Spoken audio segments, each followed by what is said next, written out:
কান্দি সুখের লাগি সুখ দিল না ধরা লোক সমাজের চোখে এখন আমি জিন্দা মরা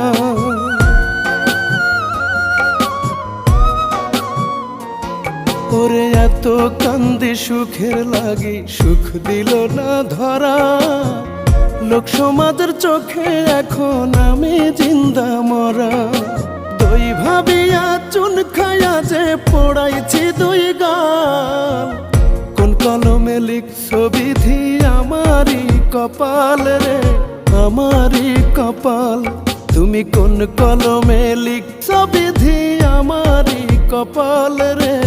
আমারই কপাল